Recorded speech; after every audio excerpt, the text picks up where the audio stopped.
Now that you know how to tune your guitar and you have it all set up, I can teach you some simple things about the guitar. First, let's start out by learning some notes. Your guitar strings are the E, A, D, G, B, and E strings. There are two E strings, the high one and the low one. Now, as I mentioned before, this 5th fret on my E string will match up to the open A string, and that goes with every string except for the G to the B. With the musical alphabet, we're going to start with A, just as we would with the regular alphabet. But with the musical alphabet, there are these things called sharps and flats. Let's start with the A. One step up from the A would be A sharp. A sharp is also the same as B flat.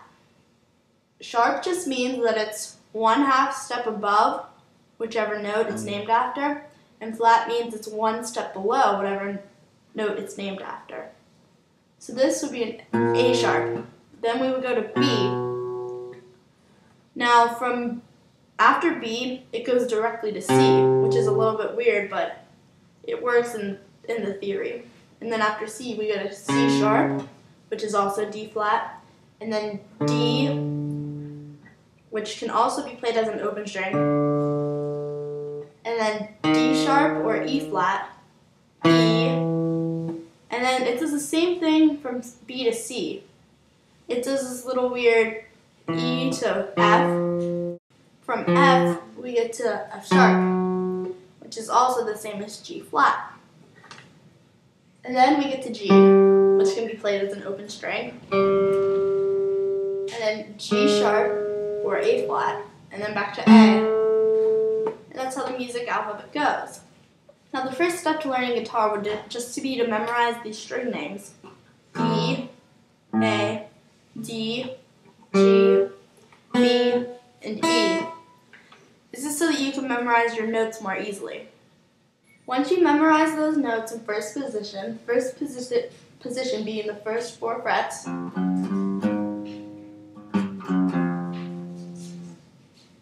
then it can really start to open up the door for chords. A chord is a collection of notes that go together musically. An example of a chord, which is one of the most used chords, would be an E chord.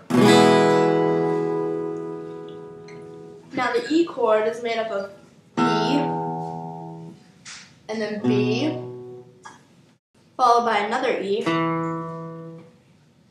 Then it goes to G sharp or A flat, whichever one you want to call it. And then open B and open E.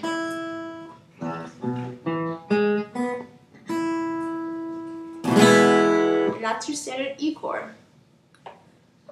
To form your E chord, you don't put any fingers on this top string. You just play it as open.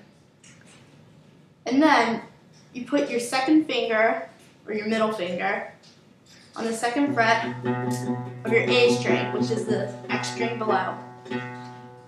On the next string, you put your 3rd finger, which is your ring finger, on the 2nd fret of the D string. Then follow it by putting your 1st finger, or your index finger, on the 1st fret of the G string.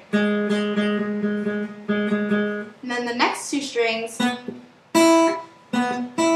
will just have no fingers on them. And that's how you form an E chord. Another very commonly used chord is the A chord. The A chord consists of an A, then an E, followed by an A, followed by a C sharp, and then an E.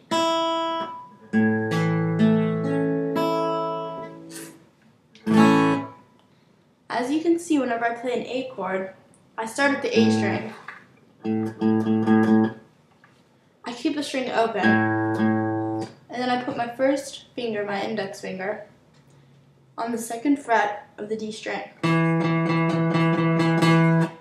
Then I follow it with putting my 2nd finger, or my middle finger, on the 2nd fret of the G string.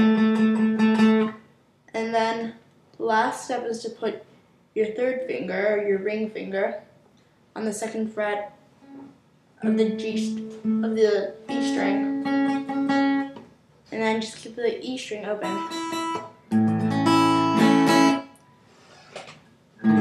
So now you should know E and A. The next chord I'm going to teach you about is the B chord.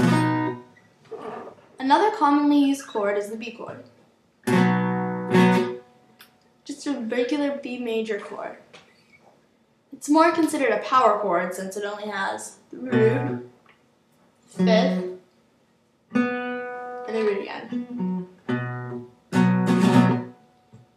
Now to play a B chord, you put your first finger or your index finger on the second fret of your A string. And then you put your third finger or your ring finger on the fourth fret of your D string. Then you put your pinky finger or your fourth finger on the fourth fret of your G string. So it looks as follows.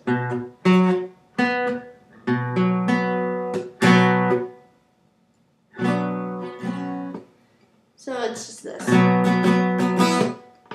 Now that you know the standard E chord, G chord, and B chord, I can teach you a quick song. That'll be in my next video.